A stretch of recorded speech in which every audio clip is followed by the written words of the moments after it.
Okay, so you guys know that I'm passionate about wrestling. What you may not know is that I'm also a big fitness enthusiast. I'm passionate about wrestling, and I'm also passionate about fitness. But what's most important to me is, what am I putting into my body? That is what is important to me, and I would really encourage you guys to check out NAIOLabs.com. That's N-A-I-O Labs.com, N-A-I-O Labs.com. They have the cleanest pre-workout on the market. There's no tolerance buildup, no crash. There's a great pump with high energy. And if you're a vegan, well, you're in luck because this is a 100% vegan product. The ingredients are NCAA compliant. There's no fillers, no crap.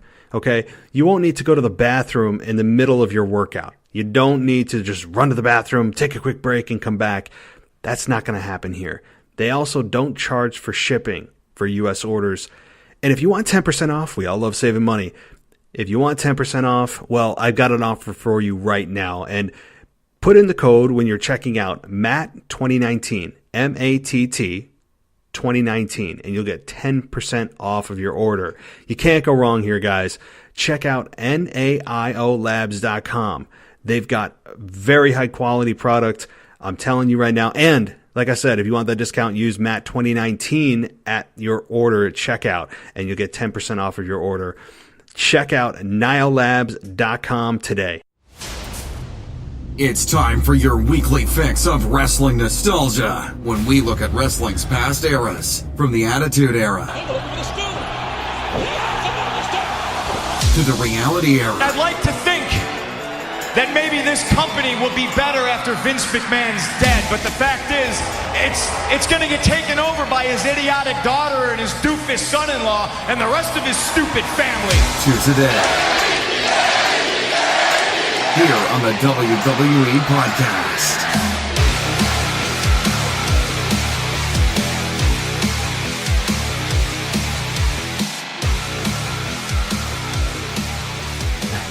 Hey guys, welcome to the WWE Podcast. This is the very first edition of the Wrestling Nostalgia segment of the show, and thank you for joining me. I have one of my favorite memories I'm going to share today of wrestling's past, and that happened back in 2001 with Stone Cold Steve Austin coming to save the WWF from the WCW, ECW invasion, heading into the appropriately named Invasion pay-per-view. And we're going to get to that in just a couple of minutes. But first, I just want to set the table here. This is the WWE Podcast, and I do a show twice a week. One is covers SmackDown and Raw, and the other one is a Wrestling Nostalgia show. And this will, however, since my schedule is a bit mixed up right now with some family stuff going on, which is just craziness, I'm going to mix a little bit of the two here. I just have some comments on Monday Night Raw that happened a couple of days ago, and then we'll get into the wrestling nostalgia portion of the show, which I'm really looking forward to, being able to look back. As many of you can probably relate, if you're listening to this podcast, more than likely you have gone through the Attitude Era. So I want to start out with the most popular era ever in sports entertainment and professional wrestling.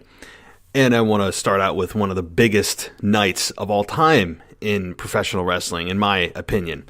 So we're going to get to that. And in my mind, this is towards the top 5 moments that I remember as a teenager watching Monday Night Raw. And so, again, this is the WWE Podcast, and you can find me anywhere. If you're listening to me, well, that means you found me. If you didn't, and you're wondering where else you can find me, or you want to share with a friend, you can let them know that I'm on Spotify, I'm on iHeartRadio, I'm on Spreaker, I'm on SoundCloud, and really anything else that you can think of. And the best way to help out the show, if you're like, hey, I really like this show, I want to help you out, well, cool. A couple ways to do it. You can either leave me a 5-star rating and review on Apple Podcasts, or you can join patreon.com/WWE Podcast, where you can join for just $1. And what does that dollar get you? That dollar gets you into an ad-free experience of the show. And it gets you a shout-out on the show. And And if you go up in tiers, which there are several available, you can get on the show and we can discuss WWE and create your own topics and do that sort of stuff. And it's really, I think, a good value for your dollar. And so, literally, dollar. But check me out there as well. If you want your ad-free experience, all the ads, plugs, everything is removed from the show. So, now, I just want to get into a little bit of Monday Night Raw, some of the points that I wanted to discuss, and then we'll get to the wrestling nostalgia portion. Monday Night Raw was, I think, a better show than last week overall. It was nowhere near perfect. I don't think I've ever seen a perfect Monday Night Raw. But that said, there are some major talking points. Number one, Roman Reigns. Roman Reigns returning after 4 months, basically there to let everybody know that he is in remission. The crowd with him every step of the way, as I really believe they should have been. Some people believe that the Roman Reigns cancer story is a hoax. Highly doubtful. Highly doubtful. I just don't think that the risk is worth the payoff, if indeed this was a work. Think about the risk and the blowback that WWE would have to endure had this been a whole hoax and it's revealed as such. Just think about that for a minute. A company that supports breast cancer awareness, that supports Connor's cure, and does all of these philanthropic ventures that they love to pat themselves on the back for on a weekly basis, having cancer be part of their storyline would be a massive PR nightmare for WWE. And to gain what? What do you gain out of it? The fan support for Roman Reigns after years of pushback? Not worth the complete disaster that would happen and land in WWE's lap if this comes out that it's a work. And I don't think it is. I really don't believe that. That would be just insanity. So as the old expression goes, the juice ain't worth the squeeze on that one by any means. So I think we can put that to rest. But I do think that this segment, while it was cool to see him, and I'm no Roman Reigns fan. Am I a Joe fan? Yeah. Am I a Roman Reigns fan? No, I'm not. And this still did not make me a Roman Reigns fan. There is very little you can do to make me a Roman Reigns fan. I am a fan of the man Joe. I'm not a fan of Roman Reigns. Again, this is not me saying that I think he's a terrible performer. I just don't enjoy the character that I believe is still a corporately manufactured and pushed character. It's the character, folks. Those of you that think, oh my God, he went through all this cancer and you still don't support him. Let's separate life from reality before you jump down my throat. I support the man Joe who survived cancer and who was very real on Monday night and thanking the fans. Although I think the segment went a bit too long. And you could say, well, he's coming out to make an announcement. Great. Well, you could have cut that time in half. I mean, it just felt like he was out there forever. And just getting to the announcement that he was in remission felt like it was watching paint dry. And I don't think it was not a boring segment. It just felt like, just tell us how you are. Like, that's why you're here. It felt like he milked the entrance and just was in slow motion. So, I mean, that's my only critique. Otherwise, it's great to hear that he's in remission. Obviously, very good news. Whether you're a fan of Roman Reigns, the character, or not, doesn't matter. I think it's positive all the way around. If you're a wrestling fan, this is positive news. Period. Case closed. And so great news on that front. And with Roman getting physical on Monday night, there's a possibility that he has a match at WrestleMania. There's still time to build something for him. Is it against Baron Corbin? Is it against Drew McIntyre? Or is it against in some kind of awkward Shield reunion after Seth defeats Brock Lesnar, maybe. I mean, but I think you can solidify the fact that Roman Reigns will be at WrestleMania, and he will be there in some physical capacity, whether it's in a match, whether it's ringside. Maybe I've heard rumors of special guest referee for Seth Rollins' match with Brock Lesnar. I don't think that's a good idea, though, because then it would taint Seth Rollins' victory. But overall, great news. I'm happy, now that I get to come on my Roman Reigns rants on a weekly basis. I can't wait. This will still not make me cheer at a live event for him. That is not in the cards for me. I will cheer for the man Joe, but once he goes back into the Roman Reigns scripted promos and goes back into his robotic self, which he may not, and this may have woke him up, and really open the eyes of fans and open the eyes of creative to let him just be him, and maybe it does. Maybe somewhere down the line I'll change my tune, but right now I'm still a Roman Reigns non-believer. And I mean that in a respectful way. I hope you guys can really decipher what I'm saying here. So, anyway, Becky Lynch gets arrested.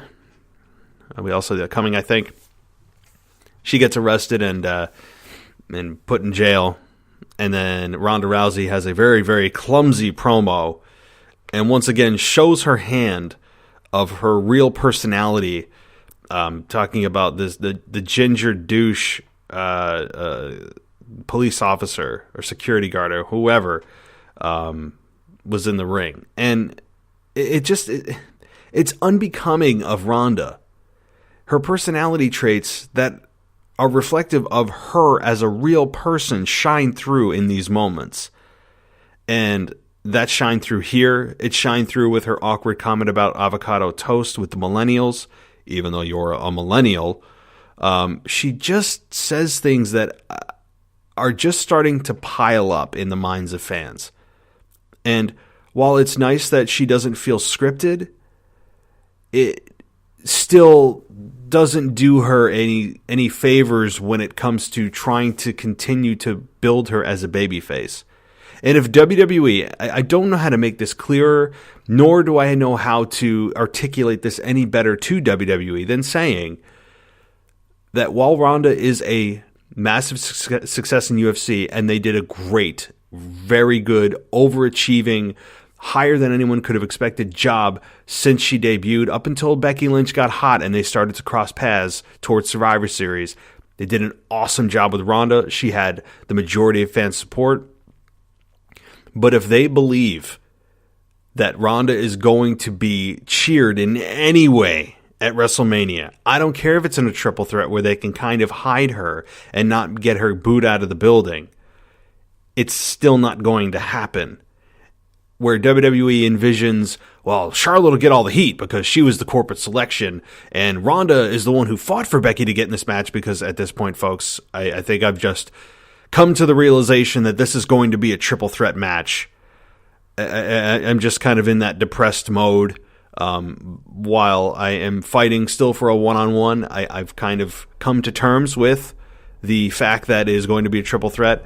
I mean, I'm in those stages of denial, right? At first, or stages of grief. First, it's denial, right? I mean, I was in denial, and then it's you get kind of depressed, and that's kind of where I'm at. So I'm starting to work my way through the stages of grief, and eventually I'll get to acceptance. I'm getting there. I'm working on it. And so while WWE feels that Charlotte will get all the heat because she's the corporate selection, and Becky's going to get cheered, but Ronda's the one who's fighting for Becky to get into the match. And so Ronda is going to get the crowd support, because if it wasn't for Ronda, Becky wouldn't be there. If that's really what WWE believes, they have another thing coming. I mean, for WWE to be as ignorant as that, especially in front of a super smart WrestleMania crowd that more than likely wanted a one-on-one, to feel that they have this, that they pulled one over on the fans where, well, we took Becky completely out of the match, and well, now she's being added back in. Well, she's not really being added back into a one-on-one. She's being added back into a triple threat. A triple threat that should not have happened to begin with. So those of you that are chanting for a triple threat as if it's some kind of great achievement, and those of you that cheered for a triple threat, and I heard it on Monday Night Raw, which made me angry. I wish it was the one-on-one chants I was hearing. I'm sure Vince McMahon was extremely happy backstage thinking, we got him. Well, no, you didn't. You didn't. And for me and likely the listeners of this show, you didn't. So for the, 50 to 100 people at the show that were chanting that, shame on you. I mean, really. Get with the programming. Understand how booking works. That you have been basically marked. I mean, you have been worked. It was the word I'm looking for. You've been worked. And WWE got you. And thinking that a triple threat is some kind of achievement in the fantasy booking here. So, anyway, Becky gets arrested. She's going to work her way into the match, okay? And yes, it's a triple threat, and we'll all live with it. And so we're continuing to move along this path here. And once we get past Fastlane, I think it is going to be full steam ahead. There's one more stop and we get to WrestleMania, so I expect things to heat up in a big way. The other couple things I wanted to touch on. Batista returning Monday Night Raw. Now, I have no problem with Batista returning.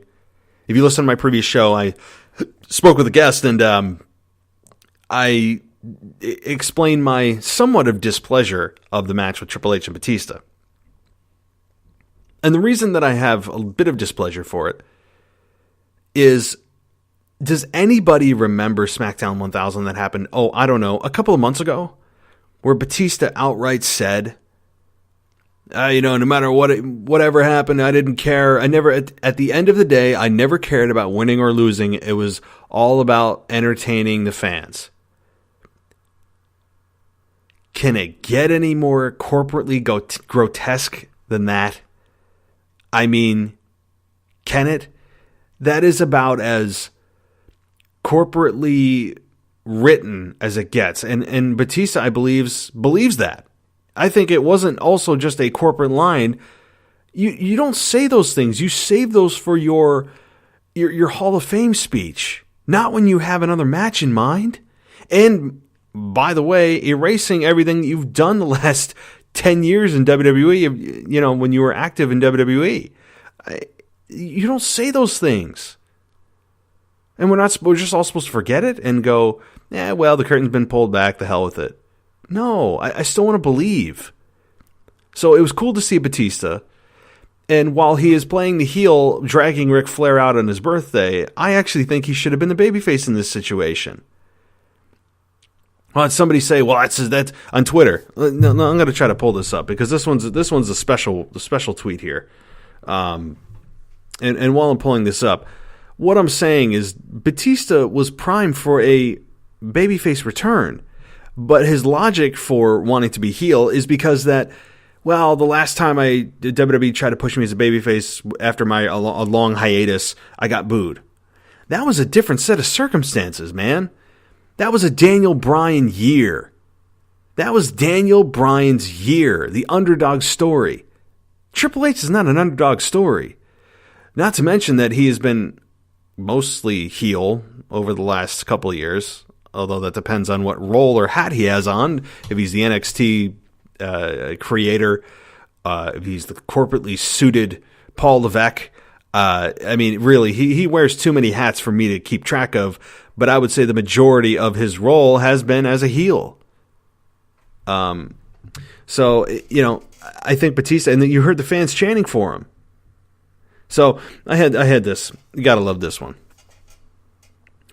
After I had said that Batista, why should I care about him winning or losing if he told us he doesn't care? I had a tweet say, somebody said, his job is to entertain the fans, win, lose, or draw. So is it really boiled down to just being entertained? Whatever happened to sports simulation? Clearly, the person who sent me this doesn't understand the psychology of sports at all. Entertainment is not something you explicitly say you want to have happen. Entertainment comes through wanting to see your hero win and wanting to see the villain lose. That's how entertainment happens. It doesn't happen by telling me you want to be entertained. Entertainment doesn't just happen by saying you want to be entertained. It happens through wins and losses, through sports entertainment. And that whole phrase in and of itself doesn't make a whole lot of sense. But you're entertained through the sports simulation that WWE puts on TV on a bi-weekly basis with Raw and SmackDown, and yes, there's NXT and main event and all that. But the two big ones, Raw and SmackDown, they put out their entertainment product through sports simulation. That's how you're entertained. Entertainment is such a soft word. I'm not a fan of entertainment anyway. And if you've never seen the Paul Heyman promo that he cut on Vince McMahon, and I think it was 2003, 2004, maybe even 2005, I can't remember the year, somewhere in that range, when Paul Heyman cut just a pipe bomb of a promo against Vince McMahon on SmackDown. You gotta check it out. Just YouTube it. Maybe that'll be my next nostalgia segment. But I really think that people are losing track here of what entertainment is. Win, lose, or draw, you don't care who wins, loses, or draws. So you have no emotional investment. You don't care. So if you have a favorite sports team, say my favorite is the New York Yankees. And I say, well, as long as I'm entertained, I don't care if they win or lose the World Series. Well, you're taking the human element out of it. I just don't understand how you're entertained. Are you entertained by maybe the comedy segments, the poorly scripted comedy segments? You want to have Adam Rose come out there with his rosebuds? You want to have No Way Jose come out there with a conga line? Is that what you're talking about with entertainment? Batista's job is not to come out there and explicitly entertain us. His job is to come out there and make me believe that he cares about winning and losing. And when he came out on SmackDown Live and pulled the curtain back completely, telling us he doesn't care and never cared about winning or losing, well, then I'm not supposed to care either now.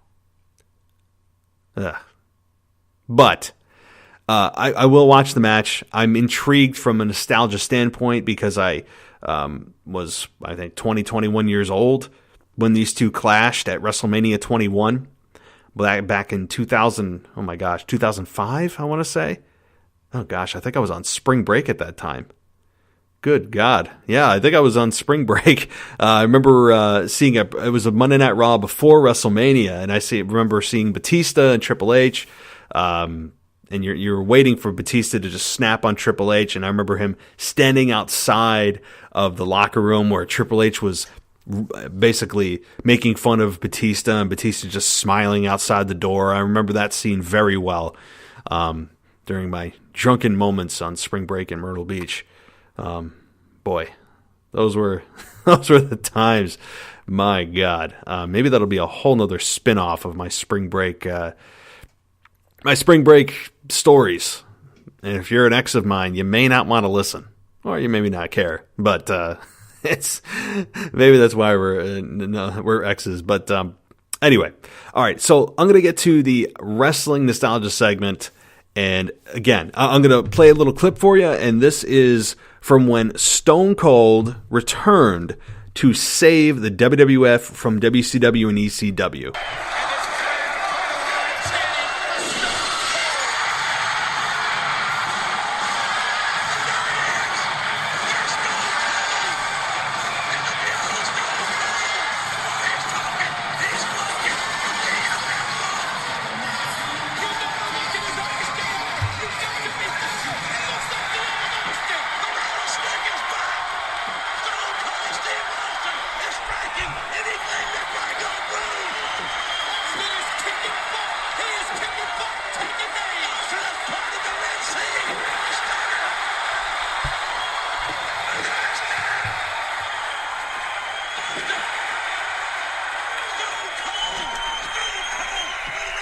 So that's a short clip, and I forgot how awesome that line was from JR. They parted the Red Sea.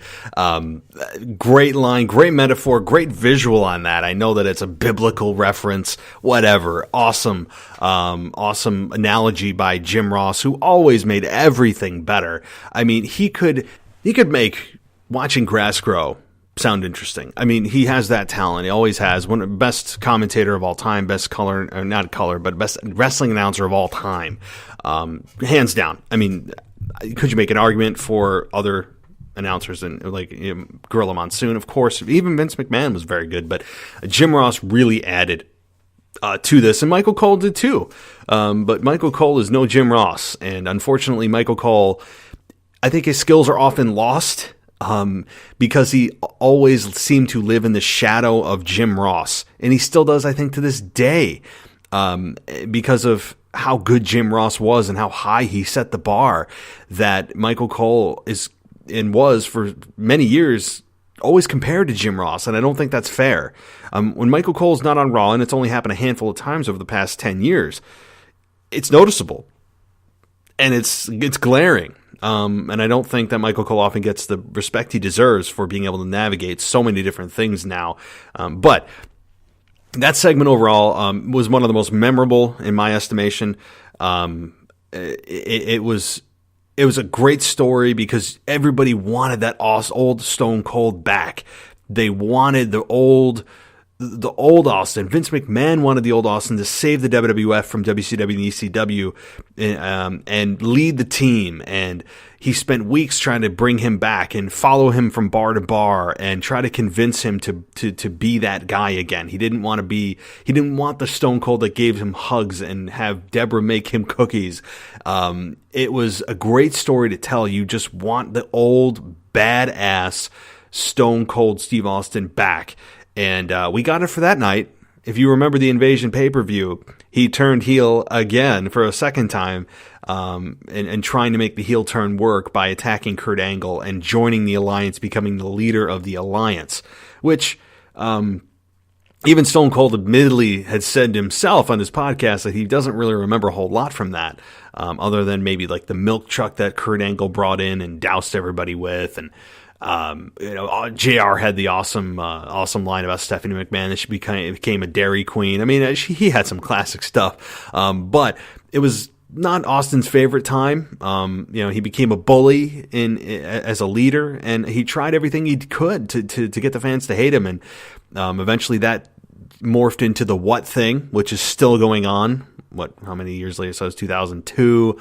So 17 years later, the What thing is still going on a weekly basis. I mean, unbelievable length that has carried. And I think the younger fans may not have any clue where it originated. I mean, if you watched wrestling over the past 10 years, you're just like, oh, well, that's a cool thing or a funny thing that they do. Every time that there's a pause in a promo, they say, what? Well, do you have any idea where it came from? And so the What thing came out of the whole invasion angle after Austin turned heel for a second attempt, and then he eventually just gave in and just turned babyface for the final time and rode that out until he retired in 2003. So again, one of my favorite moments, clearing the ring, stunners, the crowd was ballistic. And loved it. And as I always mention, I Stone Cold is my favorite wrestler of all time. And it's not really an interesting favorite wrestler. I mean, some people like to give their favorite wrestler as well. Everybody likes so and so, but I liked British Bulldog. He was my favorite. Or they give somebody that was never a top guy. And I think sometimes that's just to be different. When deep down they actually did have a favorite wrestler like Triple H or Stone Cold or The Rock or The Undertaker. And so, again, that was just a nice memory that I have as let's see, how old was I? I was born in 85, so I was 16 at the time.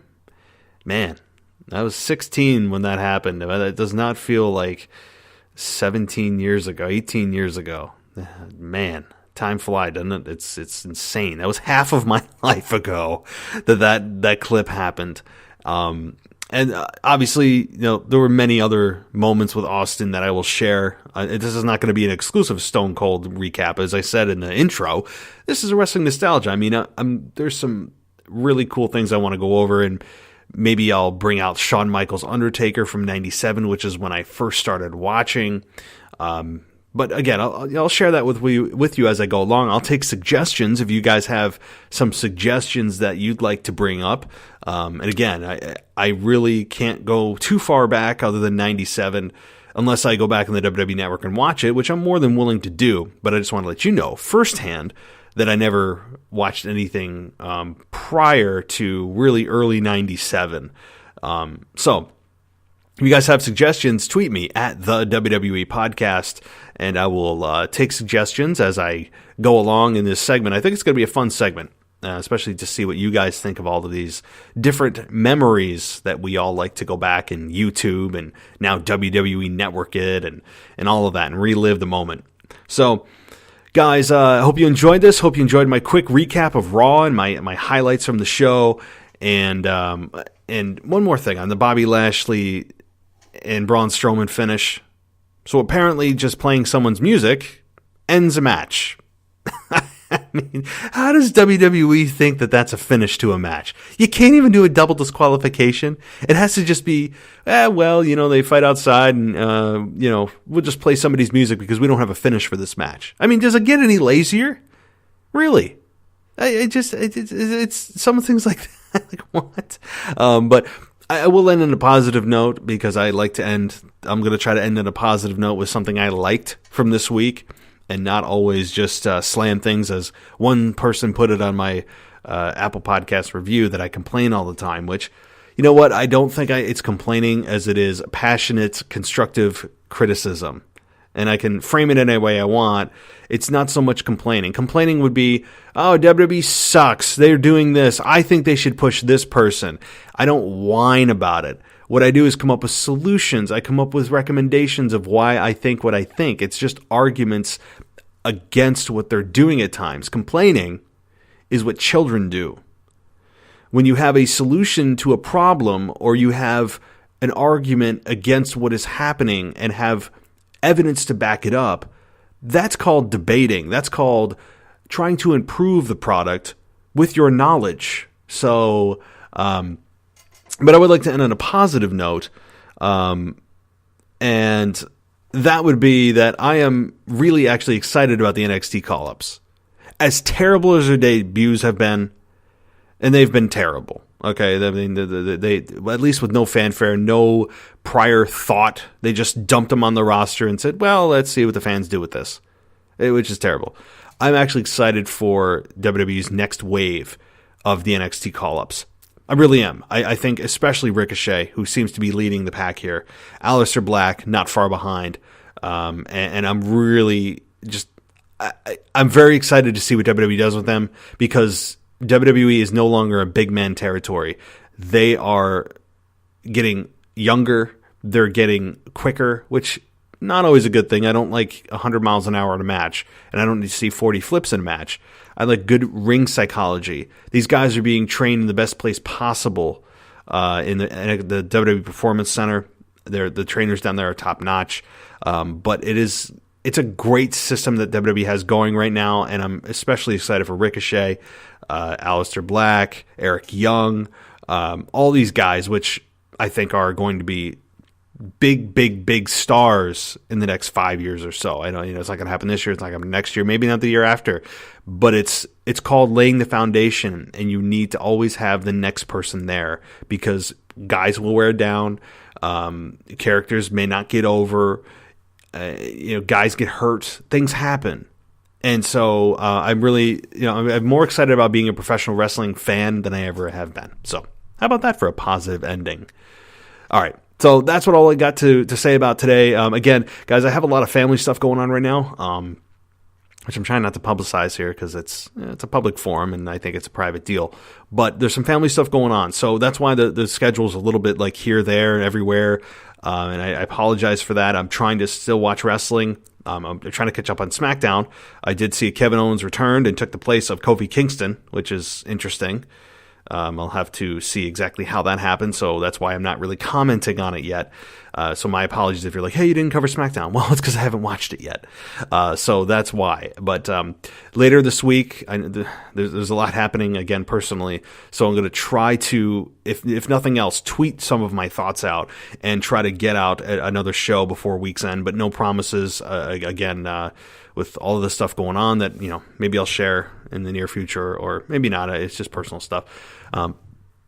It may or may not happen, but I am here, guys. I promise. If you're like, you're ready to go, I want my show, I'm here. It's just going to take me maybe a little bit longer, or just kind of a random day you'll see my my thoughts pop up. So that's where I'm at. I just wanted to share that with you guys. And listen, everybody, enjoy your day, your night, your morning, your evening, whatever time of day it is for you. And as always, I'll talk to you next time.